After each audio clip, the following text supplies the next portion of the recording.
मौन, अकेलापन और आत्मबोध, आत्म परिवर्तन की पहली सीढ़ी। सत्संग का माहौल अत्यंत शांत था। भक्ति रस से भरा हुआ वातावरण, दिए की लौ की तरह स्थिर। उसी क्षण महाराज जी ने अपनी कोमल मुस्कान के साथ एक वाक्य कहा, मौन रहो, अकेले रहो, फिर देखो क्या चमत्कार होता है तुम्हारे जीवन में। उनकी ये वाणी ऐसे लगी जैसे किसी ने थके हुए मन पर अमृत टपका दिया हो, क्योंकि आज हर व्यक्ति शोर में जी रहा है, बाहर का भी और भीतर का भी, और ये शोर हमें अपने असली सत्य से दूर ले जा रहा है। महाराज जी समझाते हैं कि सबसे पहले खुद को बेहतर बनाने का प्रारंभ मौन से होता है। मौन का अर्थ है कुछ देर खुद के भीतर उतर जाना, स्वयं से मिलना, स्वयं को पहचानना। बाहर का ज्ञान बहुत है, लेकिन स्वयं का ज्ञान दुर्लभ है। मौन में बैठकर ही हम समझते हैं कि हमारी उलझनें कहाँ से जन्म ले रही हैं, हमारे दर्द की जड़ क्या है और हमारा जीवन किस दिशा में जा रहा है। बहुत लोगों को लगता है कि मौन कठिन है, परंतु महाराज जी कहते हैं, मौन कठिन नहीं है, तुम्हारे विचार शोर कर रहे हैं। मौन तो तुम्हारा स्वभाव है। इसलिए यदि हर दिन 10 मिनट भी शांत बैठकर सांसों की आवाज़ सुन ली जाए, तो मन के विकार, मन का बोझ, मन का अराजकपन धीरे धीरे शांत होने लगता है। और जब मन शांत होता है, तब जीवन स्पष्ट दिखने लगता है। महाराज जी का दूसरा उपदेश है अकेलापन। आज आदमी सबसे ज्यादा किससे डरता है? भीड़ से नहीं, अकेले रहने से। मानो अकेलापन कोई अपराध हो, परंतु महाराज जी कहते हैं, अकेलापन वो स्थान है जहाँ परमात्मा तुम्हें सबसे ज्यादा सुन पाता है, क्योंकि जब आसपास लोग हों तो तुम्हारा ध्यान बाहर होता है, और जब अकेले होते हो तो विचार भीतर लौटते हैं। अकेलेपन में आपको पहली बार खुद की बातें सुनाई देती हैं। आपका मन क्या चाहता है, हृदय किस दर्द को छिपा रहा है, जीवन में आप किस दिशा में जाना चाहते हैं। अकेलापन आत्म परिवर्तन का मंदिर है। वहीं बैठकर मनुष्य स्वयं को तराशता है, स्वयं को देखता है, स्वयं को बदलता है। महाराज जी एक प्रसंग में कहते हैं, जो व्यक्ति अकेले रहना सीख गया, वो दुनिया को जीतने की क्षमता पा लेता है, क्योंकि दुनिया को समझने से पहले खुद को समझना आवश्यक है, और खुद को समझने के लिए अकेलापन एक वरदान है। इसलिए खुद को बेहतर बनाने की पहली 2 टिप्स, 1 मौन, दूसरा अकेलापन, मनुष्य को अपने वास्तविक रूप से जोड़ती हैं। इसके बाद आता है तीसरा बिंदु, जो सबसे मजबूत आधार है, मन पर अधिकार। महाराज जी कहते हैं, मन को मत चलने दो, मन को चलाओ।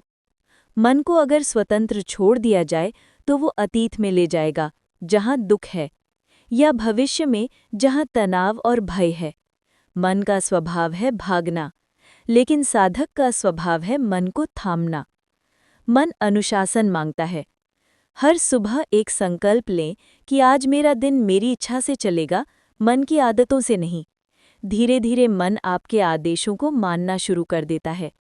फिर वही मन आपकी सफलता की मशीन बन जाता है। चौथी शक्ति है शब्द। महाराज जी कहते हैं, शब्द जादू हैं और तुम हर पल जादू कर रहे हो। आप जैसा बोलते हैं वैसा ही मन बनने लगता है। यदि आप बोलते हैं मैं परेशान हूँ, तो मन परेशान हो जाता है। यदि बोलते हैं मैं सक्षम हूँ, मन आपके भीतर क्षमता की अग्नि जगा देता है। इसलिए हर सुबह सकारात्मक शब्द बोलना, स्वयं को अच्छे विचार देना जीवन में अद्भुत परिवर्तन लाता है। अब कोई पूछे, क्या सिर्फ मौन, अकेलापन, मन का अनुशासन और सकारात्मक शब्द ही पर्याप्त है? नहीं। जीवन में एक बड़ी चुनौती है अनावश्यक लोगों और स्थितियों से दूरी बनाना। महाराज जी का एक सुंदर वचन है, जिससे मन भारी हो उससे दूरी ही भलाई है, क्योंकि कुछ लोग जीवन में ऊर्जा लेते हैं, देते नहीं। कुछ बातें मन को थका देती हैं, शांत नहीं करती। कुछ स्थितियां आत्मा को हल्का नहीं बल्कि बोझिल बना देती हैं। ऐसे में श्रेष्ठ बनने का मार्ग है अपने वातावरण को पवित्र रखना, विचारों को साफ रखना, और साथ उन लोगों का रखना जो आपके भीतर प्रकाश भरते हों, अंधकार नहीं।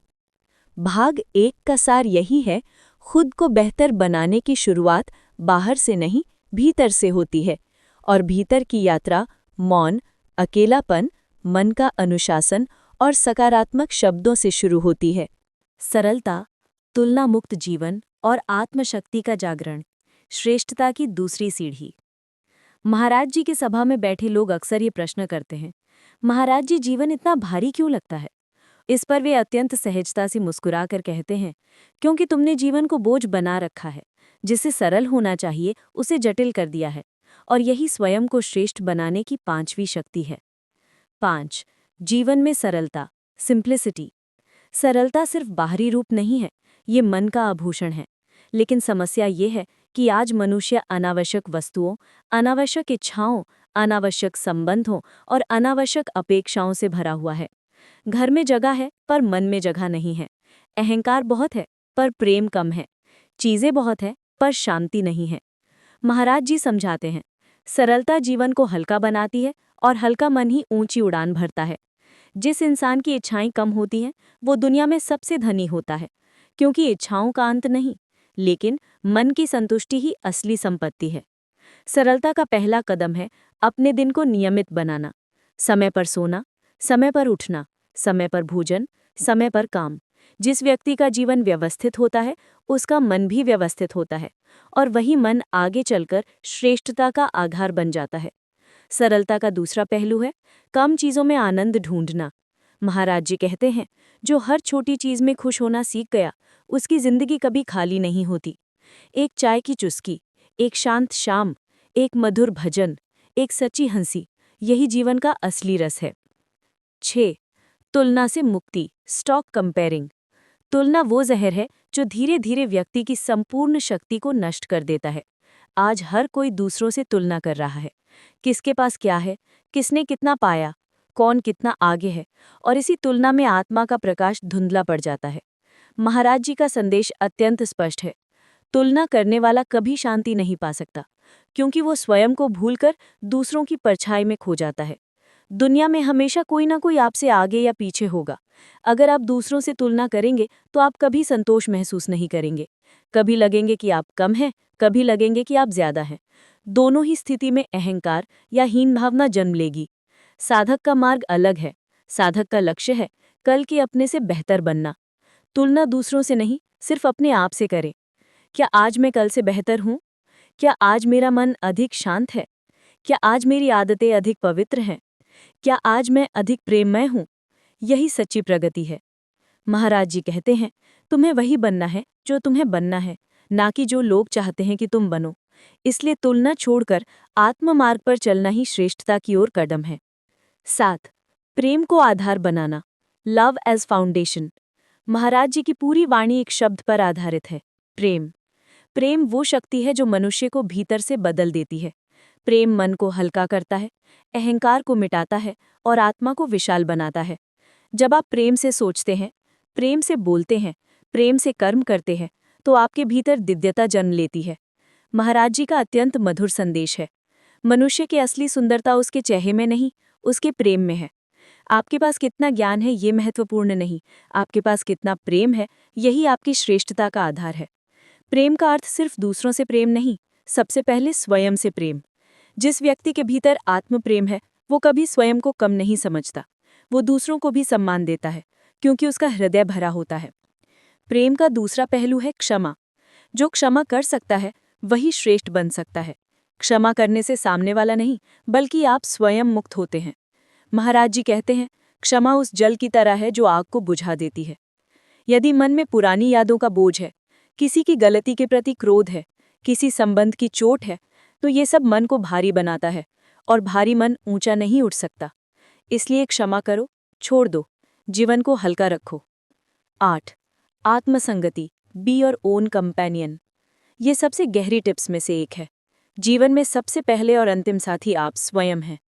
महाराज जी कहते हैं, जो व्यक्ति खुद का मित्र बन गया, उसे किसी अन्य मित्र की आवश्यकता नहीं रहती। खुद से प्रेम करना, खुद के साथ समय बिताना, खुद को समझना, यही आत्मशक्ति का आधार है। जब आप स्वयं को समझते हैं तो कोई आपको भ्रमित नहीं कर सकता। जब आप स्वयं को प्यार करते हैं तो कोई आपको छोटा महसूस नहीं कर सकता। जब आप स्वयं के साथ सुखी होते हैं तो कोई आपको अकेला नहीं कर सकता। आज लोगों की सबसे बड़ी कमजोरी है, वे खुद ही अपने सबसे बड़े शत्रु बन गए हैं। अपने बारे में गलत बातें बोलते हैं, अपने मन में नकारात्मक सोच भरते हैं, अपने सपनों पर संदेह करते हैं। लेकिन महाराज जी कहते हैं, पहले अपने मित्र बनो, गुरु बनो, प्रकाश बनो, फिर दुनिया स्वयं तुम्हें सम्मान देगी। आत्मजागरण, आचरण की शुद्धता और जीवन के अंतिम रूपांतरण का मार्ग, श्रेष्ठता की तीसरी सीढ़ी। महाराज जी कहते हैं, मनुष्य का जन्म महानता के लिए होता है, लेकिन वो अज्ञान और आदतों के कारण छोटा जीवन जीता है। ये वाक्य सुनकर हर साधक के भीतर एक हलचल जागती है, एक प्रेरणा, एक आंतरिक पुकार कि मुझे अपने जीवन को व्यर्थ नहीं जाने देना है। अब जबकि आप मौन, अकेलेपन, मन अनुशासन, सकारात्मकता, सरलता, तुलना मुक्त जीवन और प्रेम और आत्मसंगति, इन 8 शक्तियों को समझ चुके हैं, भाग 3 आपको भीतर से संपूर्ण रूप में एक नई ऊंचाई पर ले जाता है। 9. अपने आचरण को पवित्र बनाओ, यही असली श्रेष्ठता है। महाराज जी का मानना है कि श्रेष्ठता शब्दों से नहीं, आचरण से जन्म लेती है। मनुष्य जितना व्यवहार में पवित्र होता है, उतना ही अंदर से शक्तिशाली हो जाता है। प्रत्येक मनुष्य के जीवन में 3 स्तर होते हैं, विचार, वाणी और आचरण। और महाराज जी कहते हैं कि जहाँ विचार, वाणी और आचरण एक हो जाएं, वहाँ मनुष्य दिव्य बन जाता है। अक्सर लोग कहते हैं कि वे अच्छे हैं, लेकिन उनका आचरण उनकी वाणी से मेल नहीं खाता। सच्ची श्रेष्ठता वो है जिसमें आप अंदर और बाहर दोनों एक समान हो। जो बोलते हो वही करते हो, जो सोचते हो वही जीते हो। आचरण को पवित्र बनाने का सबसे सरल तरीका है हर काम में निष्ठा, सादगी और प्रेम को शामिल करना। उदाहरण के रूप में, यदि आप किसी की मदद करते हैं तो ये सोचकर ना करें कि लोग क्या कहेंगे। कोई छोटा काम मिले उसे भी प्रेम से करें, क्योंकि कर्म की पवित्रता मन की पवित्रता को बढ़ाती है।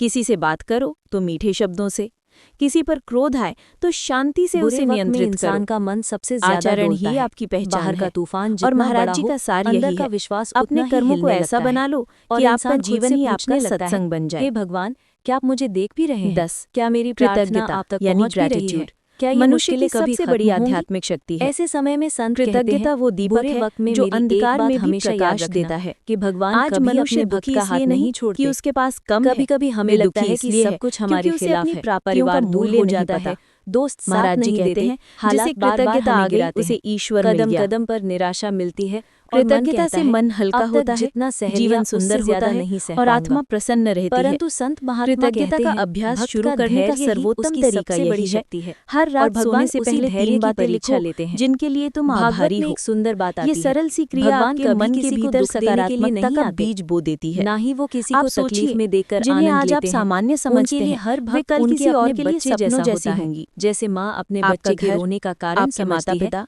वैसे ही आपका भगवान भी स्वास्थ्य, मन का आपका छिपा हुआ भोजन, दर्द जान आपकी लेते हैं। सांस। कोई कुछ कहे कृतज्ञता या ना ये कहे, याद दिलाती वे है कि जानते जीवन हैं कि पहले कौन ही एक कब किस वरदान बोझ है। से दबा है। इस वरदान को जीना संत ही समझाते श्रेष्ठता हैं, है। मुश्किलें भगवान से दूर होने का 11. संकेत नहीं, जीवन बल्कि में उनके उद्देश्य। और अधिक निकट बिना आने का लक्ष्य के अवसर व्यक्ति है। भटक जाता है। जो भक्त बुरे महाराज समय जी में भी अक्सर भगवान कहते का हैं, नाम नहीं जिसके पास छोड़ता, लक्ष्य नहीं उसे भगवान उसका मन अपनी हर गोद जगह में बिखरा उठा हुआ लेते हैं। रहता है। लोग कहते हैं, मनुष्य मैंने बिना बहुत उद्देश्य पूजा के की, समुद्र पर में कुछ बहती नहीं नाव हुआ। की तरह है, पर जिसे संत हवा कहते जहाँ हैं, चाहे उधर अगर ले मन जाती में है। व्यापार है लेकिन तो उद्देश्य भक्ति कहाँ? जीवन की दिशा है, सच्ची जो भक्ति मन को वहाँ स्थिर जहाँ करता भक्त है। कहे, हे नाथ, उद्देश्य बड़ा हो जो या भी कर छोटा, रहे हैं पर मेरे होना लिए ही आवश्यक कर रहे है। हैं। मैं ये समझ ना उद्देश्य क्या पाऊं, हो पर सकता है? आपका निर्णय मेरे बेहतर हित इंसान नहीं बनना, होगा। अपने जब परिवार कोई को मनुष्य संभालना, दुख में होता है, आध्यात्मिक तब उसे साधना, लगता है कि पूरा सेवा, संसार बदल गया है। व्यक्तिगत विकास, लेकिन वास्तव में किसी क्षेत्र संसार में नहीं बदला दक्षता होता, या दूसरों उसका की सहायता। दृष्टिकोण बदल जाता है।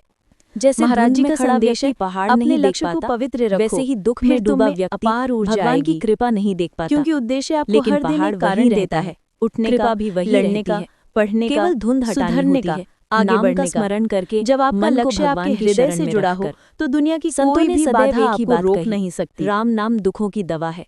12. जो भी मन में बोझ है परमात्मा से उसे जोड़, नाम में यही समर्पित जीवन कर दो। का अंतिम नाम वो चमत्कार। सहारा है जो टूटे हुए मनुष्य मन की को भी श्रेष्ठता, संभाल लेता उसकी है। सफलता, जब किसी उसका के पास विकास, कुछ नहीं रहता, सब अधूरा है तब जब सिर्फ तक नाम उसमें ही साथ ईश्वर रहता की है। अनुभूति और नहीं जो आती। व्यक्ति अपने दुख में महाराज भी जी नाम कहते हैं, नहीं छोड़ता, तुम्हारी असली उसके दुख शक्ति का अंत बाहर नहीं, निश्चित होता है। भीतर स्थित बुरे परमात्मा समय से में आती एक है। और बात याद रखने की है, परमात्मा से जुड़ने अच्छा के कई समय मार्ग कभी हैं। अहंकार नहीं भजन, करता और बुरा कीर्तन, समय कभी सेवा, स्थायी नहीं होता। ध्यान, दोनों बदलते रहते हैं, सत्संग, लेकिन मंत्र, भगवान की गोद इनमें से जो स्थायी भी है। आपको निकट लगता जब है भक्त टूट उसे जाता है, अपनाइए। तब भगवान परमात्मा झुककर से उसे जुड़ने उठाते का हैं। अर्थ धर्म परंतु बदलना भगवान नहीं है, तभी झुकते ये हैं हृदय को जब भक्त पवित्र का मन करना है। विनम्र हो जाए। जब